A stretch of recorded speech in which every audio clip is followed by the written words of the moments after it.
Yeah, I was giving a long pause there because I didn't want to say something inflammatory, insulting, or vulgar. Safe space. Yeah.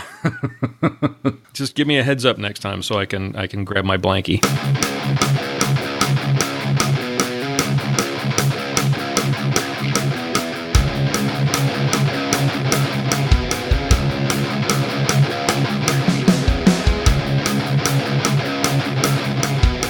Bringing you law, gospel, and guns.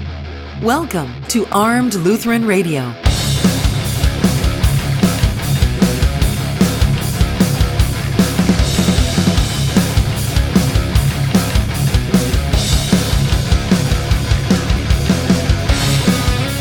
Welcome to Armed Lutheran Radio, a show where we talk about guns, hunting, competitive shooting, and the natural right of self-defense, and what God's Word says about issues surrounding gun rights and gun ownership. I am your host for this week, the pistol-packing preacher himself, John Bennett, filling in for Lloyd. Having fully recovered from hearing the worst sermon in the world, I am ready to jump into episode 116, which is brought to you by Cook's Holsters, American-made, custom Kydex holsters with a lifetime warranty and a 100% satisfaction guarantee. CooksHolsters.com. So what do Syria, the March for Our Lives, and Jesus have in common? I know it sounds like a strange question, but I'm hoping this will all make sense as we go along. Now, as I'm sure you've heard by now, there was a chemical weapons attack in the Syrian town of Douma, and the United States, along with France and the UK, have launched an airstrike on military targets believed to house the Syrian government's chemical weapons facilities. Now, following that airstrike, some have argued that an offensive military operation like that ought to be accompanied by some sort of congressional authorization. And even though Congress hasn't officially made a declaration of war since World War II, that declaration in many ways has been replaced by what's often referred to as a congressional authorization for the use of force. Some would go so far as to argue that even that, the congressional authorization for the use of force, isn't necessarily constitutional. Even though the legality, the constitutionality of the president, whoever that president may be, of ordering a military strike without congressional approval is arguably questionable at best. In the past week, I've seen a lot of people defending this purely on the basis of who the victims are. It was somewhat similar following the shooting at the Marjory Stoneman Douglas High School. The horror of this tragedy has been highlighted by the media for weeks on end now, with the end goal of taking drastic measures. In the case of the March for Our Lives, the end goal is to limit the freedoms guaranteed in the Second Amendment. In the same way, the images of the victims from the chemical weapons attack in Syria have been plastered all over various media outlets, garnering public support for drastic measures to be taken. In that case, an airstrike, which, depending on how you interpret the law, may or may not be constitutional. As horrific and evil as the shooting in Parkland was, as horrific and evil as the chemical weapons attack in Syria was, oftentimes the end result, the public reaction to events like these, is a parading of the victims to support a response that may or may not be appropriate, a response of which the legality is even questionable. A perfect example of this, setting aside the March for Our Lives, setting aside what happened in Syria, think back to the protests following the death of Freddie Gray or the shooting death of Michael Brown. And no, I'm not talking about the riots in Ferguson and in Baltimore, which caused millions of dollars of damage. No, think back to the organized demonstrations by Black Lives Matter that took place in many metropolitan cities across the country.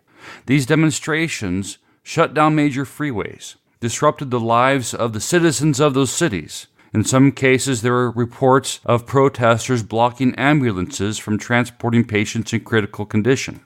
And all the meanwhile, their protests were praised by many in the liberal media and by many politicians as being brave and courageous. The illegal activities that accompanied many of these protests were defended solely because of the alleged victims. Think back as far as you possibly can. When was the last time you saw something tragic or evil happen in this world and then saw a public response that was both appropriate and unquestionably legal. Sadly, many of those kinds of stories are largely ignored by the media. I could think, for example, of the March for Life, not the March for Our Lives, the March for Life, where pro-life advocates, the majority being conservative Christians, demonstrate each year in our nation's capital to end the murder of the unborn. It's perfectly legal. It's perfectly appropriate, but the media relegates it to nothing more than a footnote. Now, to connect this all to Jesus, today, this Sunday, is the Sunday of the Good Shepherd. If your church happens to use the historic one-year lectionary, that would have been last Sunday. The appointed gospel reading is from John chapter 10. I am the Good Shepherd. The Good Shepherd lays down his life for the sheep.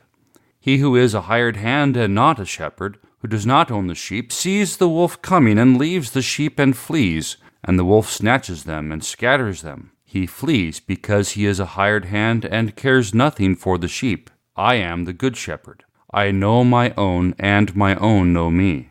Just as the Father knows me, and I know the Father, and I lay down my life for the sheep. And I have other sheep that are not of this fold. I must bring them also, and they will listen to my voice. So there will be one flock, one shepherd. When we compare what Jesus did with those in the media or politics that capitalize off of tragic events, there just is no comparison. The liberal media and liberal politicians so often use the tragic and evil events that afflict others in this life towards their own self-serving ambition. They're like the hired hand that flees when the wolf comes, concerned only about themselves, concerned only with what personally benefits them and their tribe, those who share their ideology. And they do this without any regard of how their actions affect the lives of others. Jesus came not to be served, but to serve, and to give his life as a ransom for many. He came to be the Good Shepherd, to lay his life down for the sheep, to stand firm in the face of danger, to embrace suffering, to give himself for us. Here's what he wants for us. He says, I have other sheep that are not of this fold. I must bring them also, and they will listen to my voice. So there will be one flock, one shepherd. What Jesus wants for us is to be unified in him, to be one in faith. Right now, when we look at the world around us, there's so much division, there's so much disunity, so many people driven by a self-serving mindset. In Jesus, none of that matters. He's given his everything for us, pouring out his blood unto death, enduring the cross, laying down his life for us, his sheep, and victoriously rising from the dead to give us new life in him. He's our Good Shepherd. In the long run, all the terrible things that are happening in this world, all the divisions that come because of the politically charged state of affairs in our country, none of it matters. Even if jackbooted thugs from the government came to your door tomorrow demanding the seizure of your firearms at the threat of your life, it doesn't matter. What matters is knowing Jesus, listening to his voice, being a part of his flock. So when all the rotten, depressing events going on in this world are getting you down, remember that when all this is done with, when this life is ended, the only thing that means anything is knowing Christ Jesus, the Son of God, as your Good Shepherd, crucified for your sins, and risen again to give you eternal life. We'll be right back after this brief timeout. You're listening to Armed Lutheran Radio on the Self-Defense Radio Network.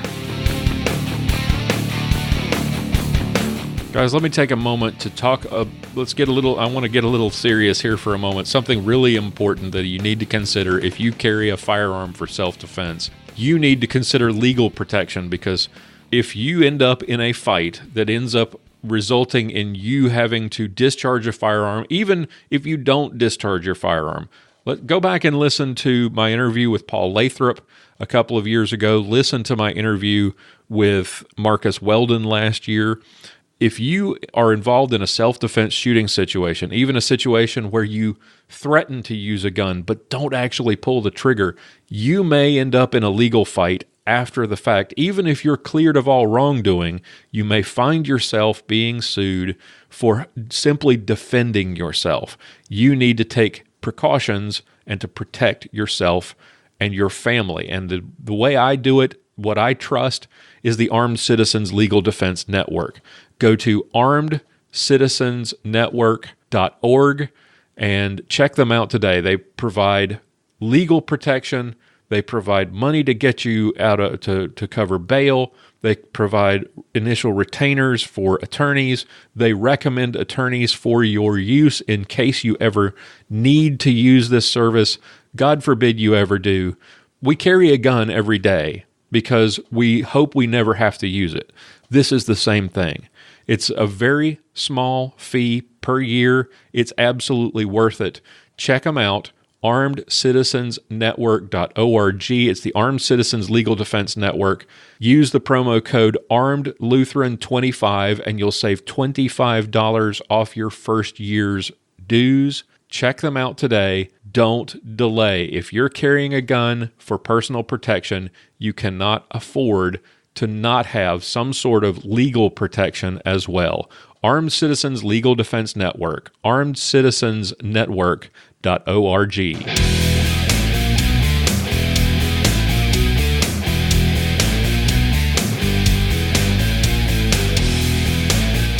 It's time for this week's self-defense tip from Aaron Israel of Fundamental Defense.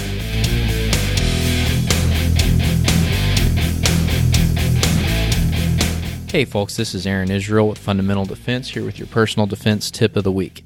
This week I want to talk to you about not teaching to the test and not just preparing to take a test. This week in Texas, they've been going through STAR testing, which is the standardized test that the schools have to do so that they can push up data to the state and see how much funding or lack of funding they're going to get and get scored based on how well their students do on the standardized test. And my wife teaches at the local elementary school, so all I've been hearing about this week is how terrible STAR testing is and how much time it wastes.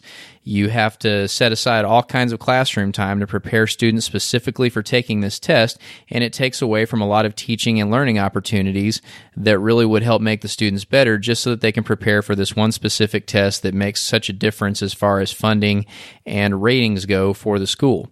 And I think standardized testing is a racket in schools. I think that it only exists to make the testing companies rich, and I don't think it really tells you anything useful about the actual aptitude of the student. My personal story of education kind of proves that point. I never did well on standardized tests. I didn't do great on my SAT. I didn't do great on my GMAT, but I did fine in college. I had a 4.0 in high school. I had a close to a 4.0 in my undergrad, and I had a 4.0 in my master's program, and I never had any issue with the actual coursework, but the standardized test, I just wasn't very good at taking them because that's not the way that my brain works. Well, why do I talk about this as it relates to personal defense? Well, in a lot of classes and in a lot of ways people practice, we practice towards the test and we teach towards the test. There are a lot of classes where you can go to the class and learn how to do a bunch of what amounts to standardized testing on the range. You shoot a specific course of fire designed to measure a specific skill in very controlled circumstances, and you can get really good at shooting that specific drill, or you may just not be very good at shooting that specific drill. And the problem is that it doesn't really tell you anything about your actual skills in context in the same way that standardized testing in public schools doesn't tell you anything really about the student's aptitude. It makes for a good Facebook post, and you can post a little picture of your timer and a picture of your target and the scorecard and all that, and it means that you did that drill really well in those controlled circumstances. But the problem is that fights do not happen in controlled circumstances. So if all you're doing is taking these standardized objective standard range tests all the time, and that's your shooting practice, you're leaving out a lot of context and what's going to likely happen to you in a worst case scenario where you're actually required to use your brain and make decisions a lot more than just putting rounds on paper. And all those standardized tests do on the range when you take those objective standards tests is they just see how well you can put shots on paper real fast when you're thinking real hard about doing it and there's no other variables. I think that you ought to introduce a lot of variables into your training so that when you are in a worst case scenario, you've already experienced some of the decision-making processes in your brain that are likely to happen if you ever need to use your firearm in self-defense. And as many of those as you can mirror on the range by making you process information and shoot the target, the better off your practice sessions are going to be. Now, I've said before, I don't have any problem if you do shoot those standardized tests because they can be helpful for developing specific specific skills in controlled circumstances, and especially if you're a competitive shooter. If I'm practicing for IDPA or USPSA or a 3-gun match, if I'm warming up with Sergeant Bill before I go out and shoot a match, then we're going to do some standardized tests because we're getting ready to basically take a standardized test when we go to the match. Now, there's going to be some variables that are thrown in as far as competition pressure and that sort of thing, but basically it's how well you shoot that test or something close to it. And so it makes sense to do a lot of objective standards type testing that test your speed on the clock and give you a score if you're really interested in competition shooting. But don't neglect entering into a little bit more contextual practice with your defensive firearm. I separate my defensive firearm practice out from my competition firearm practice. It's a different set of drills for a different set of skills. And so I would encourage you, don't just train yourself to take the test, train yourself to apply the skills in as much context as possible. And if you want to look at some drills that can help you do that, go to personaldefensenetwork.com, look at a lot of the free videos that we have up there, look up the Intuitive Defensive Shooting Program or Rob Pincus, and you can find a lot of these cognitive type drills that make you process information and shoot. And there's not one that is more that is better than the other. There's not one that's going to be the end-all be-all. I think you should do both. I'm a big fan of competition and doing standards type drills, but also don't neglect that context in your practice. So don't teach toward the test, because standardized testing is a waste of time in public schools, and it's oftentimes a waste of time on the range. So don't get sucked into it as your primary and sole mode of practice. That's your personal defense tip for the week. Thanks for tuning in. Aaron Israel is a Personal Defense Network contributor and owner of Fundamental Defense. You can find out more and sign up for any of Aaron's classes at fundamentaldefense.com. Hey, if you're like me, you like shopping at gun shows. No pressure from sales staff, no need to bother them to ask to look at stuff. You just pick stuff up and dry fire it and look at it and hold it. Imagine if you could get that experience at your local gun store, where you don't need to bother anybody. You don't have to ask people for help if you don't need it.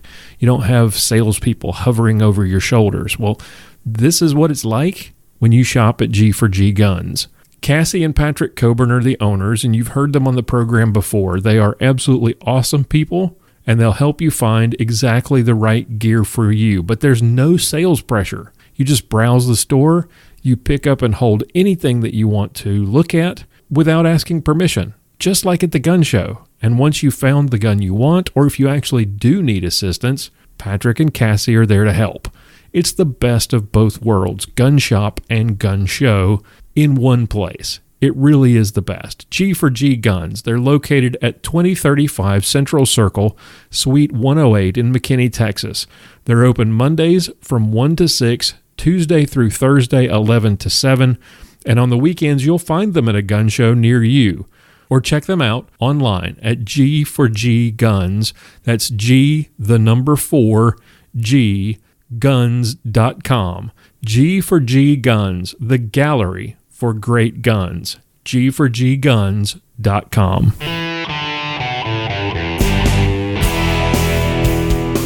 Up next, it's Mia's Motivations with Mia Anstein. Hey guys, it is turkey season in many places around the country, and while ours hasn't begun yet, we are already preparing. As a hunting guide, I have several little kids coming, I have some new hunters coming, and it's going to be a ton of fun. But thinking of heading out in the fields, I won't be hunting while my clients are hunting because that's not appropriate, but sometimes you carry other people's ammunition. And in Hunter Ed, we always teach the youngsters that if they're old enough to be out hunting, that they are responsible enough to carry their own guns, and they're also responsible enough to carry their own ammunition. But I have to tell you, I have on more than one occasion taken people's ammunition from them for unsafe gun handling, and these are grown adults. So you always have to be careful in the field, and as a guide, I will take responsibility of somebody's ammunition so as to try to keep the rest of us safe. But as we head out into the field with youngsters or sometimes adults, I hunt with a 12 gauge. My friend Shelly, she hunts with a 20 gauge. When we're hunting together, even in a duck blind, and I've talked about this before in past episodes, when you're in a duck blind, you have boxes on the benches in front of you. You have to keep your 12 gauge and 20 gauge ammunition separate. You can't put those boxes side by side because in the heat of the moment, you don't want to be grabbing the wrong ammunition and putting it in your shotgun. Now, a 12 gauge is obviously not going to fit into a 20 gauge shotgun, but the opposite can happen, and it does happen, and it's a very bad thing. So when you're out hunting turkeys, if you happen to throw some 20 gauge shells in your vest and you're a 12 gauge hunter, what could happen is as you're hunting, and this actually in turkey hunting is a little more rare. In pheasant, upland, that kind of hunting, you kind of see it a little more often because you get multiple shots. Turkey hunters, generally, you're not going to empty your shotgun on a turkey, I hope. I mean, hopefully you're a better shot than that and you can entice the birds close enough to get them with one shot. But we'll talk about that some other time. As you are in the heat of the moment, if you grab that 20 gauge and you pop it in your shotgun and you go to shoot and it click, nothing happens. Oh no, you think, well, I must have forgot to put a round in there. So you pop another one in there and it is a 12 gauge. What happens is what they call the 12-20 split. And this can happen even at home with your tactical defense shotguns. Make sure you've got that 12-20 split eliminated. Eliminate that split. And they call that because that 20 gauge, it fits in that barrel of the 12 gauge shotgun, slides down the barrel a ways. You don't see it in there. It doesn't even block your next shell from going in. You fit that 12 gauge shell in there, prepare to shoot, and then you've got an obstruction in the barrel and it causes a back blast, and it can cause the shotgun to explode. All those gases come back into your face. It's really a very bad thing.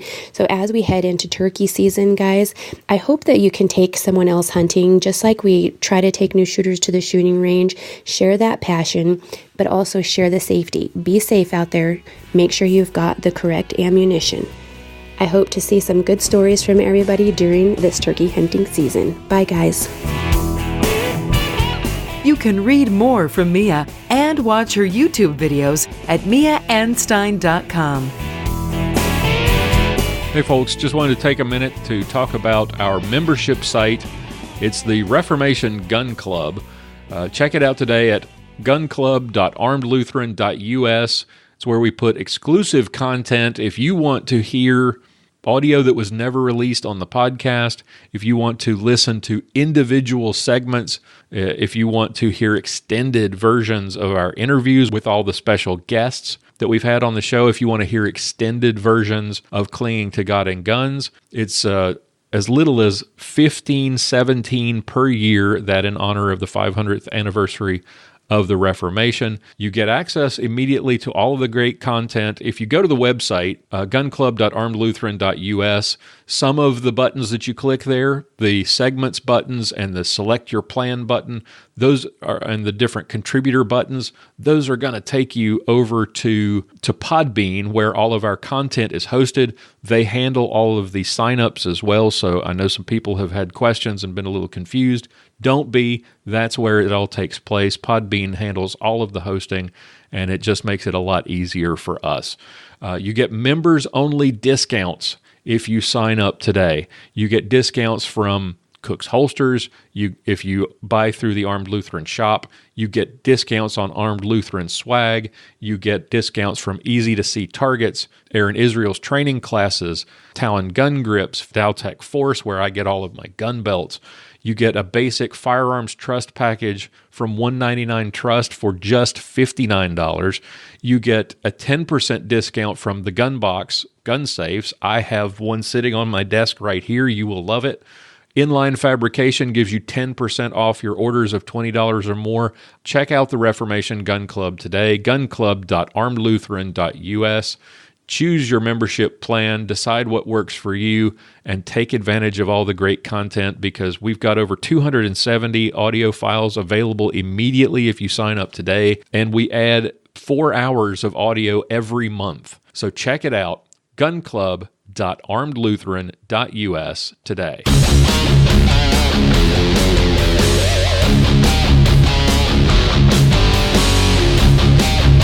Time now for another Ballistic Minute with Sergeant Bill Sylvia. Hey everybody, I'm Sergeant Bill, and this is your Ballistic Minute. So as a lefty, I've been dying for a while to get my hands on a Gen 5 Glock pistol. A few months ago, right after they came out, a friend of mine had the Glock 17 Gen 5, and we were out at the range, and I got to shoot it and try it out, and as a lefty, it was fantastic. I will say the marksman barrel on it was surprisingly accurate, and the trigger was probably the best Glock trigger straight out of the box I'd ever felt.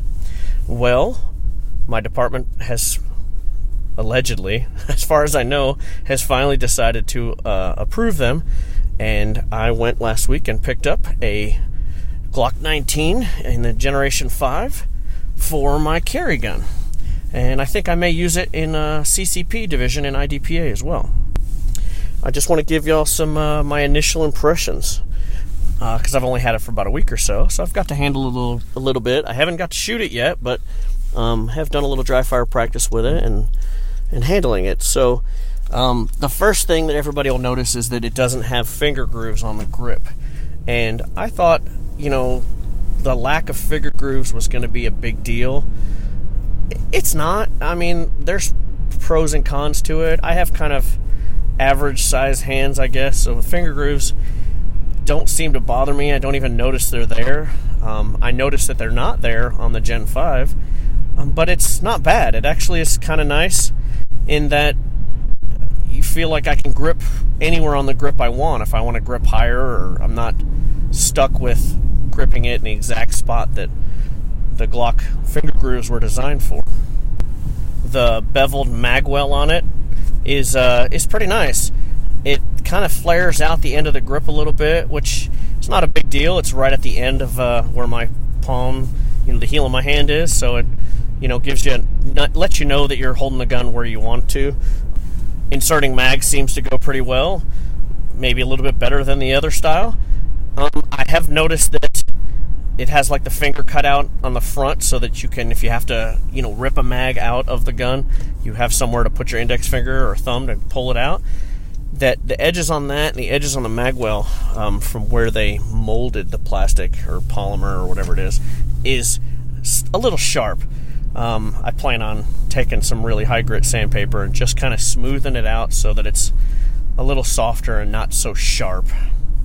Okay, like I said, the trigger is really nice. It's very smooth. It has a pretty good break. It still has your typical Glock over travel, but straight out of the factory. Haven't even shot it. All I did was clean off the packing grease and oil it up, and on my trigger scale, it's 4.5 pounds. And for a stock out of the box Glock, that's pretty fantastic. I know when I got my Gen 4 Glock 34, it was 4.5 pounds, and I thought that thing was the best trigger I'd ever felt. So maybe with a little polishing of the connector and some of the surfaces and a little bit of wear to kind of break it in and smooth it in, that 4.5 pounds may smooth out to maybe a 4 or maybe even a 3.5, which would be fantastic without having to change anything on the gun. Even though I don't like the stock sights on a Glock, I call them the dovetail protectors, they actually made them more usable. So the rear notch is bigger, deeper, wider, and it's kind of funny because the thing I'd always hated about stock Glock sights was that every time I lined them up, that front dot, about a third of the bottom of the dot was buried in the U notch, that big, field goal white, horseshoe that Glock uses for their sights. And that always bothered me because I was always trying to put that dot higher up so I could see the entire dot, which would make you shoot, off because you weren't lining up the sights right. Now, with a bigger, wider, deeper notch, the stock sights are actually somewhat usable, even though they're still plastic, and it wouldn't take a whole lot to rip them out. I was describing a few years ago how stock Glock sights were not very good, especially on duty guns or carry guns, to a buddy of mine at the police range, and I said, yeah, try racking the rear, the slide off your rear sight on your holster, and it ripped that rear sight completely out, and he was a little upset, but the range actually took care of him and put a new sight in there, and He went the next week and got some aftermarket sights, and life was good. Okay, now the magazines have a kind of more of an extended base plate on the front of the magazine, which, yeah, okay, whatever, not a big deal. They also have orange followers, so they pretty much kind of copied the Magpul magazine with their orange followers, and I have several of the Magpul magazines, and they work great. Both of them with their orange followers, it's pretty easy to know when your Glock magazines are getting pretty dirty, because once the orange starts getting all blackened up from all the carbon and soot and stuff, it's time to clean them. Now, you can buy the Gen 5s with better sights. They come with Ameriglow Bold sights, they call them. They're actually probably either their Hackathorn or their Protector sights, or some version of those, which is a tritium dot in the front surrounded by either a green or an orange big circular dot, and then a deep, wide rear notch. They're actually really good. Several of my carry guns I use either the Ameriglow Hackathorn or the Protectors, the ones I like better, the Protector, like the green dot. And they're fantastic. You can charge the dot. You still got the tritium if you don't have a chance to put your flashlight on it for a couple seconds and charge the dot up. Yay, Glock. Outstanding. And the Marksman barrel, which is, instead of a polygonal or polygonal, however you want to say it, I say polygonal barrel. Now it's a button rifled, more of a standard style barrel that most handguns come with. So it's supposed to be more accurate. Well, I shot it against my buddy's Glock 17 against my 34 with a much lighter trigger, and it shot a group about the same size. So I would say, that's a win. And the fact that it's not the polygonal barrel, you can more safely run lead reloads or hand loads, whether they're moly coated or polymer coated. I've been doing that in my Glock 34 for a while, so I don't think it's really a big deal. You just have to pay attention to when you clean your barrel, especially where the chamber meets the leads of the rifling. That's where you can get some lead buildup, but as long as you clean it real well, I haven't had any problems with it. But with this new barrel, you really have to worry about that as much. All right, and last but not least, my favorite addition to the Gen 5 model is the ambidextrous slide lock or slide release. Now, I have always wished for this model, for any of the Glocks, to have this, because that's one thing when I'm shooting, especially in competition, that I feel like I keep getting beat at is I could shoot a stage really fast, but my reloads are always going to be a little slower because of the technique as a lefty that I had to use on a Glock to reach under or shift my grip and use my trigger finger, or reach under and use my other hand to press the release, or overhand it. Any of those ways is going to cost you tenths of a second, which can cost you a lot over a stage and over multiple stages of a match. Now I get to reload just like a right-hander, which is pretty cool, to actually just put the mag in as I'm taking my grip, put my offhand thumb right on that release button, bam, slide goes forward as I'm punching out. Wow. In just the few days that I've had this gun and doing a little bit of dry fire, reload, slide lock reload practice, wow, it's fantastic. That's one of the things my wife likes to shoot, the SIG 320s, and that's one of the things that I've always has kind of made me want to shoot the 320, is because of that slide lock on both sides. Now I can continue to shoot the Glocks that I like, and it's outstanding. So good job, Glock. It's about time. So those are my initial impressions of my new Glock 19 Generation 5. Can't wait to get it to the range, and later this month hopefully shoot a sanctioned match with it and see how we can do. I'm Sergeant Bill. This has been your Ballistic Minute. Sergeant Bill Sylvia is a veteran of the Dallas Police Department and masterclass competitive shooter.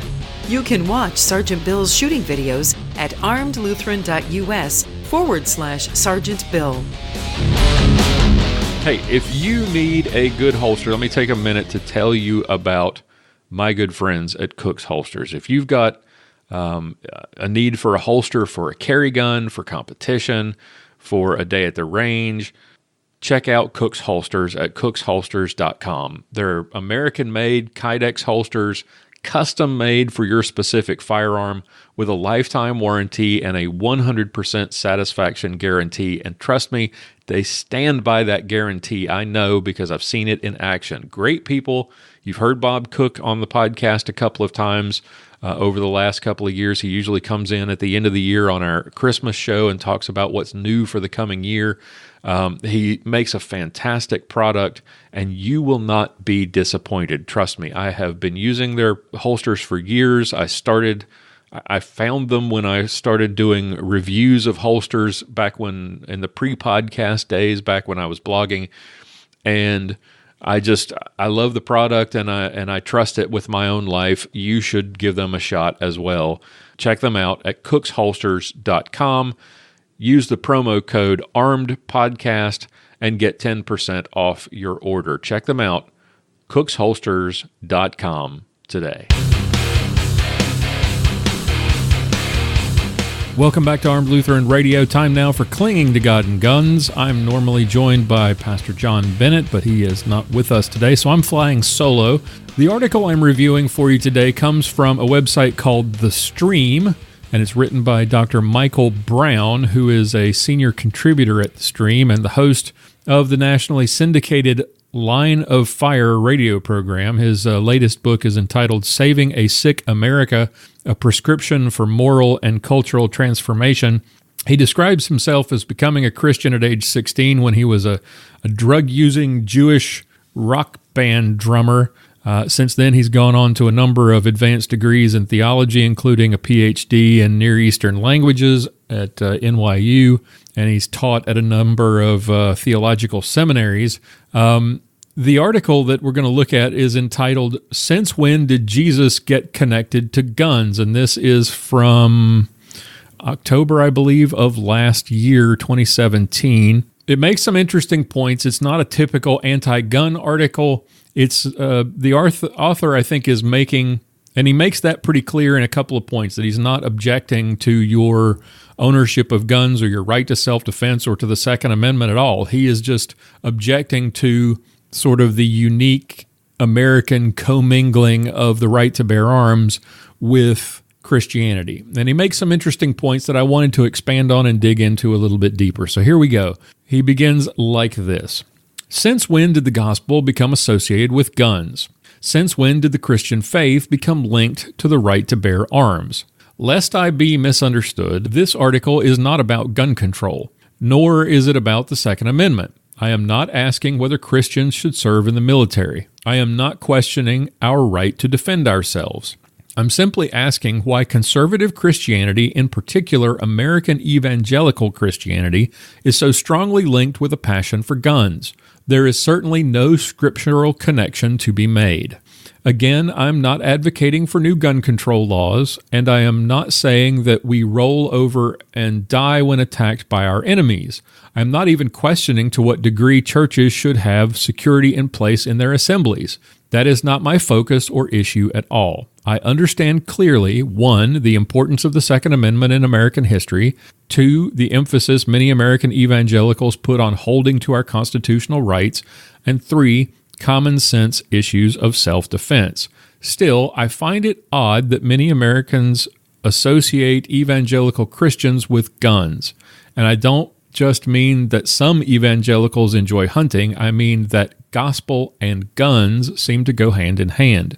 If ever there was an example of odd bedfellows, it's here. Okay, so as one who uses the terms gospel and guns and faith and firearms in my show, as you know, I don't think I'm the kind of person he's actually talking about, but let me make a distinction in any case. I use the terms together not to suggest that the two are necessarily connected, but that we are talking about both on the show. The gospel does not command or compel me to own guns, and neither does my faith. It doesn't command or compel me to avoid the ownership of guns either. But we discuss both subjects, the subject of guns, and we talk about the gospel. But I don't think that these two are incompatible either, and that's why I put them together in those phrases on this show. So why is American Christianity so often linked to a passion for guns? I think there's a couple of reasons for this. I've given this some thought, and let's see what you think about this. Guns are a symbol of, I think, American individualism. With guns, Americans expanded across the continent. We hunted wild game and fed our families. We fought off wild animals, defended our homes and towns from native attacks. We fought for our independence. When there was no central government, no standing army, the individual with guns fought for our freedom. When there was no law, no real central government to provide protection, guns protected us from the bandit, from the highwayman, from the Klan. Guns exemplify the power of the individual to shape his or her own future and to not have to rely on country or king. That same kind of individualism is expressed in our uniquely American styles of Christian worship. American Christians tend to be about deeds, not creeds. They reject formal traditional worship. They focus on the individual relationship with God. The earliest settlers came to this continent seeking the freedom to worship as they pleased, free from the persecution of a national church, the right to religious liberty, free from government coercion, and the right to bear arms, free from the terror of the criminal or the tyrant. They're so important that we made those the first two articles in our Constitution. They're a reflection of our power as an individual to worship as we choose and to protect ourselves and our families as we choose. Guns and the gospel are linked because, in America, they're linked because we crave freedom. All right, back to the article. It would be one thing if radical Muslims were associated with guns or if white supremacists were associated with guns, but conservative followers of Jesus? What's our specific and unique connection to guns? Frankly, I don't see it. All right, before we move forward, radical Muslims and white supremacists are associated with guns. There's no if about it. So just to clarify. All right, back to the article. In contrast with Muhammad, who was a warrior as well as a spiritual leader and pedophile, but I digress, the founder of our faith was crucified. And in contrast with the early followers of Muhammad, who went to war on his behalf, the early followers of Jesus were put to death as lambs going to the slaughter. In the words of Paul, quote, "Who shall separate us from the love of Christ? Shall tribulation or distress or persecution or famine or nakedness or danger or sword? As it is written, for your sake we are being killed all the day long. We are regarded as sheep to be slaughtered. No, in all these things we are more than conquerors through him who loved us." End quote. And that's quoting Romans 8:35-37 and Psalm 44:11. To be fair here, the early followers of Muhammad were not the only ones going to war in the name of the prophet. Just turn on the news and look at the conflicts around the world today, the majority of which involve the military expansion of Islam. Okay, so let's make that distinction. Let's make that very clear. The spread of Islam by the sword didn't stop, in the 7th century. It's going on as we speak. As Europe changed from pagan empires to Christian kingdoms, those Christians took up arms in defense of the faith, though. We've mentioned this a number of times on the show, the Gates of Vienna, the Battle of Vienna, the Siege of Vienna. Had Christian kings decided to be lambs to the slaughter, we would not be talking today about Christ. We would all be Muslims, and we'd be bowing to Mecca 7 times a day. Let's take a walk through history, shall we? In the mid-14th century, the Ottoman Empire, those would be Muslims, for those of you who didn't pass history class, they began invading Europe. Constantinople, what we now call Istanbul, fell in 1453, and basically the Byzantine Empire collapsed. Greece, Albania, Serbia, Bulgaria, Hungary, they all fell. Venice came under attack. The Turks invaded Poland. They captured Malta and Cyprus. And before long, Turkish hordes, again, Muslims, were at the gates of Vienna, which stood in the way of their planned invasion of the rest of Europe. Their conquest of all of Christendom hinged on the siege at Vienna. All of those battles fought by Christian knights, Catholics and Protestants, who didn't decide to lie down and be lambs to the slaughter. You want to know why the Parthenon? This was an interesting thing. I had forgotten about this. You know why the Parthenon in Greece had to be constructed and looks like it was put together from Lincoln logs?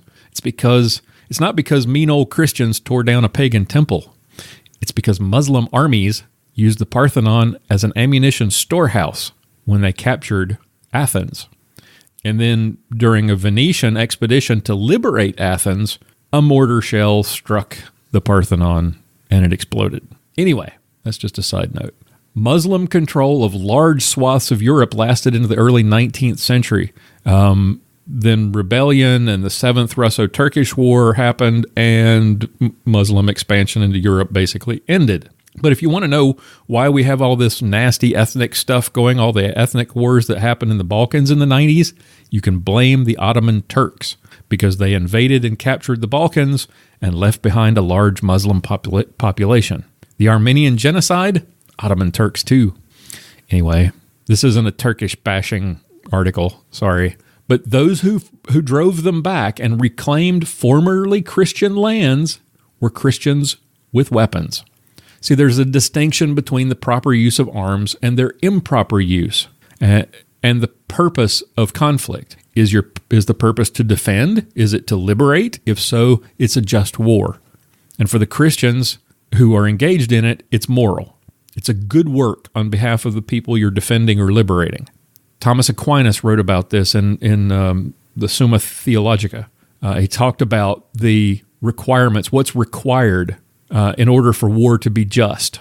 And he said, first, you have to have the authority of the sovereign by whose command the war is waged. It's not the business of the private individual to declare war, Aquinas wrote. Secondly, a just cause is required, namely that those who are attacked should be attacked because they deserve it on account of some fault.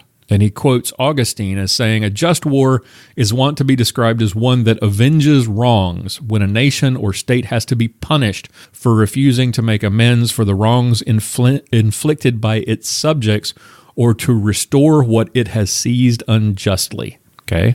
So think World War II, think the wars to reclaim the Holy Land, think of the wars fought against the Turks to push them back out of Europe.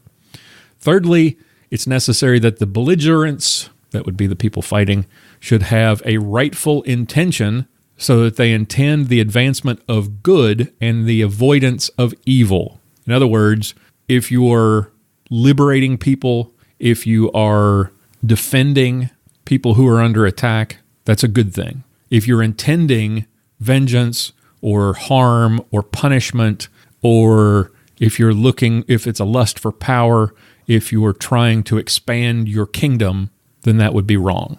And again, the guy is not trying to argue against just war, but there are arguments in favor of the idea. I mean, he's trying to put out here this idea that in contrast to Muslims, we don't take the sword. Well, actually we do. And we have throughout history when it's necessary to protect people. And it wasn't just non-Christians that did it. Let's look at Paul's words in Romans 8 that he brings up here, talking about being slaughtered. For you saw we are being killed all the day long. We are regarded as sheep to be slaughtered. What Paul is saying here is that we as Christians should not expect an easy road. We'll suffer for our faith, and for some, even to death. It doesn't mean that we should be, it doesn't mean that we have to be sheep to be slaughtered. It shouldn't be taken as a command that we be killed all the day long. It doesn't mean that we're not able to defend ourselves. It means that the early Christians who were suffering for their faith, and they should expect it, and they should continue to expect it and to suffer for the gospel, to not give up hope, not to fight back. The early followers of Jesus were persecuted and murdered. That's true. But we're not first century Christians fearing that we're going to be rounded up and fed to lions. Christians who own guns are not doing it to spread the kingdom of Christ, and we're not doing it to defend against religious persecution. We're doing it to protect against criminals who would do us harm. Now, there's a hard lesson here that we need to think about, and some of you may bristle at. If the government were to pass a law banning all firearms, would you comply? I know most of you, a lot of you would say no. If you're a Christian, not only should you comply, but you must comply. Government go to Romans 13, is established by God for our good. They're granted the authority to make laws on our behalf. Now, some laws we agree with, and some we do not. If the government decrees that gun ownership is illegal, we have to obey. Now, can we protest peacefully? Yes, absolutely. Can we elect politicians who will change the law? Yes, absolutely. That's what fighting for our rights is all about, because the anti-gun left is constantly trying to change the law to make it harder and harder for good people to exercise their rights. That doesn't mean that we have to accept that as the norm. If a law is passed, though, which infringes on our rights, guess what? If you're a Christian, you have to comply with it. But that doesn't mean that you have to live with it and accept that it will never change. We should work within the government, work within the political structure to change those laws legally.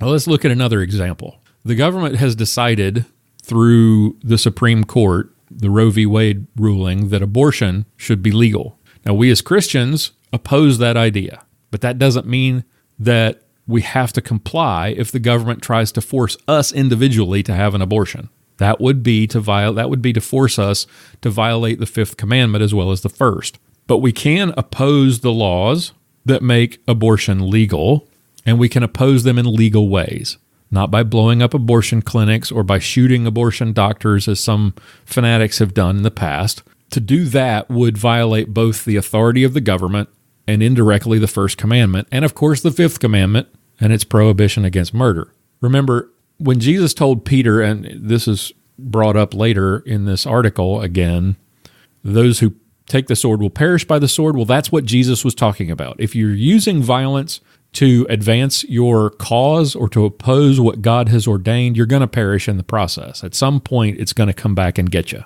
Now, that doesn't mean we can't peacefully protest or to march, as hundreds of thousands do in the Walk for Life every year in the nation's capital and in state capitals across the country. It doesn't mean we can't work to change the laws. It simply means that you can't use violence to oppose them. Now, slavery was once the law of the land. Does that mean as Christians that we can't oppose slavery because it's instituted by government? No. The law in Germany during under the Third Reich required that Jews be rounded up and sent to concentration camps. Does that mean that Christians in Germany at that time could not oppose the government, could not oppose that? Of course not. Love for neighbor compels us as Christians to oppose slavery and to oppose things like the Holocaust. The abolitionist movement was founded by Christians. Many Christians risked their lives. Many died trying to hide Jews from the Nazis and to smuggle them out of the country. Working to change the laws to protect our neighbors, those things we as Christians are called to do. So if we can oppose those things, if we can oppose abortion, if we can oppose slavery, if we could oppose things like hauling off people to concentration camps, why can't we oppose gun control? Well, why would we have to comply with the government if we didn't have to comply with those other things? Well, they're clearly different things. Not being allowed to have guns as opposed to not being allowed to have slaves, a little bit different. We're talking about love for fellow man. Having to turn over people to be gassed and executed as opposed to having to turn over your favorite gun, a little bit different. We're talking about protection of neighbor as opposed to your right to keep a gun. It's a tough thing. And like I said before, this is a hard teaching, but it's something that you have to consider. And this is exactly why we need to fight to make sure the laws don't get changed. Back to our article. This remains the pattern around the world today, where followers of Jesus are the persecuted, not the persecutors. How did this switch so dramatically in American culture? Before I go on to the next sentence, I want to jump in there because the answer to that question is because American Christians are not owning guns to defend against religious persecution. That's why. Violent crime and persecution by a pagan government are not the same thing. Suffering for the faith and suffering for the evil of some rapist or some gangbanger is not the same thing. And I get sick of Christians who fail to see that distinction. And this guy does it too. For all of his good intentions, he's still making that he still fails to make that distinction between persecution and violent crime. It's just stupid. Back to our author. Again, I'm not questioning whether Christians can serve in the military and fight against our enemies, and I'm not raising the issue of self-defense or security. He just can't see the difference. My point is that the New Testament faith was not a faith of physical violence or swords or martial confrontation. Jesus himself said to Peter, that all who take the sword will perish by the sword. See Matthew 26:52 for the record. It is quite specious to build a theology of carrying arms based on Luke 22:35 through 38, as I demonstrate in The Real Kosher Jesus. That's a book he published. So let's unpack this because there's a lot to consider here. And let's start in reverse order. Let's start with the last verse that he brings up, Luke 22:35 to 38. This is the scene from the Last Supper where Jesus tells his disciples to buy swords. In Luke 22, it starts in 22:35, and he said to them, "When I sent you out with no money bag or knapsack or sandals, did you lack anything?" And they said, "Nothing." And he said to them, "But now let the one who has a money bag take it, and likewise a knapsack, and let the one who has no sword sell his cloak and buy one. For I tell you that this scripture must be fulfilled in me." And he was numbered with the transgressors. He's quoting there from Scripture. "For what is written about me has its fulfillment." And they said, "Look, Lord, here are 2 swords." And he said to them, "It is enough."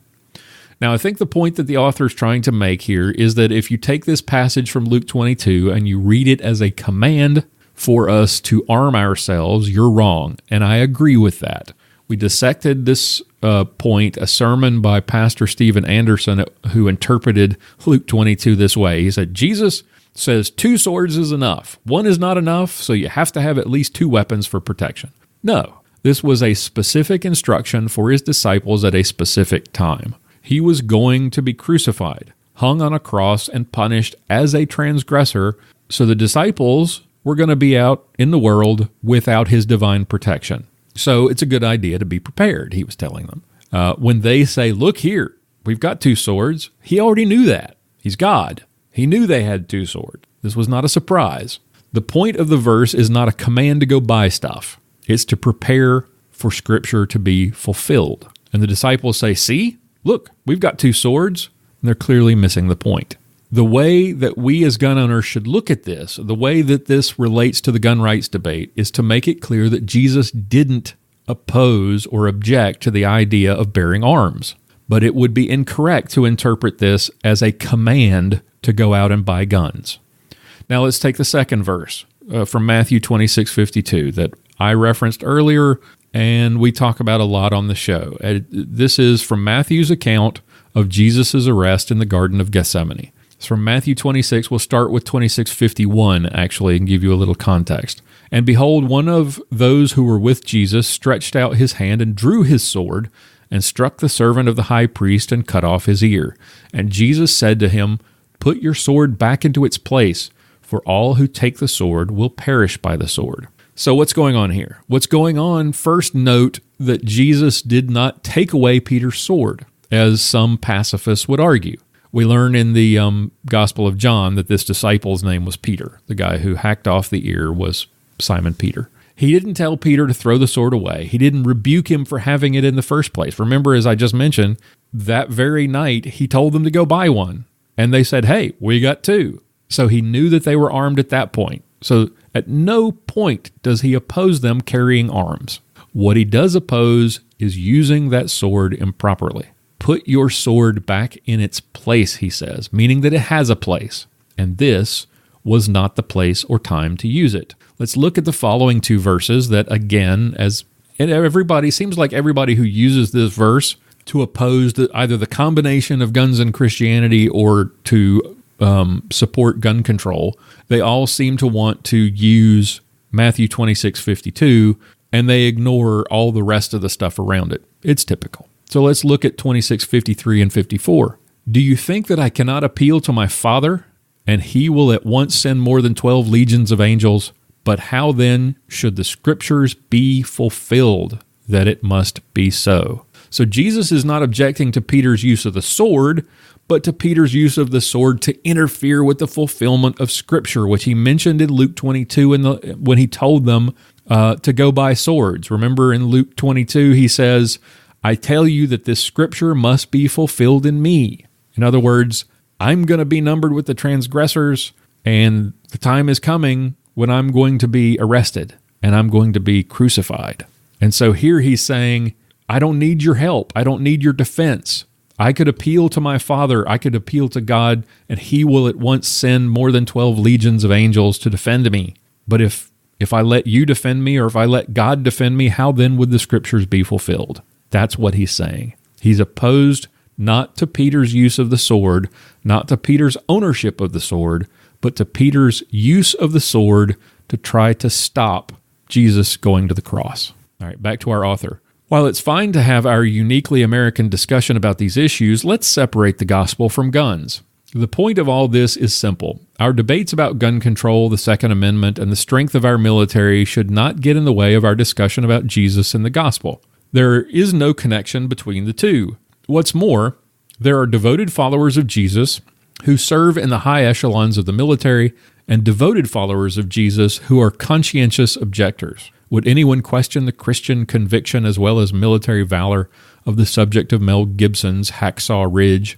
Well, let me interject there. I would not question his valor, his heroism, his bravery at all, or his conviction. But I wouldn't call it Christian conviction because that's a bit of a stretch, in my opinion, because to interpret pacifism from the Bible is ignorant. But I digress. So let's get back to the article. What prompts me to write this article, though, is the increasing connection in our culture between the gospel and guns. It is as foreign to me as would be a connection between Jesus and roller coasters, or Paul and soccer, or Peter and airplanes. To repeat, there is no scriptural or logical connection between them. So while it's fine to have our uniquely American discussion about these issues, given our roots and the purpose of the Second Amendment, let's separate the gospel from guns. I can preach the former without carrying the latter. Okay, now we're getting down to it. He doesn't want to carry a gun, doesn't think you should either as a Christian. I think he's subtly suggesting that here. I agree that I don't like the idea that we're using the Bible to try to promote gun control or gun rights, either one, because the ownership of guns, the carrying of weapons is neither commanded nor forbidden in Scripture. And as we can see throughout history, the Bible can be used to defend pretty much any behavior, to defend any position, political or otherwise. It can be twisted and taken out of context, and is constantly, as anybody who's familiar with this show knows. So he's correct here. The Bible does not command us to be armed. The notion that Luke 22 commands us as Christians to be armed is foolish. But neither does it forbid being armed if you're doing so for responsible reasons. If you're doing so out of a desire to protect your family, your neighbor, you're prepared to do a good work. If you're doing it out of fear, or because it's my rights, or because it's cool, or whatever, you're wrong. Yeah, you can preach the gospel without carrying a gun, but the gospel does not command you to do it. That's left to the freedom of the Christian. And that's going to wrap up this segment of Clinging to God and Guns. If you have any questions or comments about anything you heard here, or if you have an article or a video that you'd like us to dissect, please visit the feedback page at armedlutheran.us/feedback. Send us a voice message or a voicemail, or send us an email. We'd love to hear from you. Tune in next time for another episode of Clinging to God and Guns right here on Armed Lutheran Radio. Thank you, dear listeners, for making Armed Lutheran Radio a part of your week. Thank you for listening, for downloading, and for subscribing. Were it not for you, this show wouldn't be possible because, let's face it, we'd just be talking to ourselves. This show also wouldn't be possible without our fantastic team of contributors, a team I'm proud to be a part of. Lloyd will be back next week. Until then, God's blessings. Thank you for listening to Armed Lutheran Radio.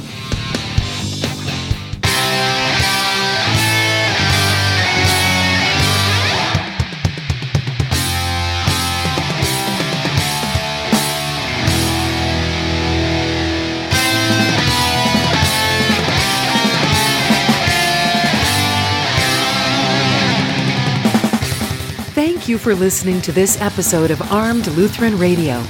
For show notes, be sure to visit our website at www.armedlutheran.us. You can subscribe to this podcast on iTunes, Google Play, Stitcher Radio, and TuneIn. This podcast is made possible by Cook's Holsters and contributions from listeners like you.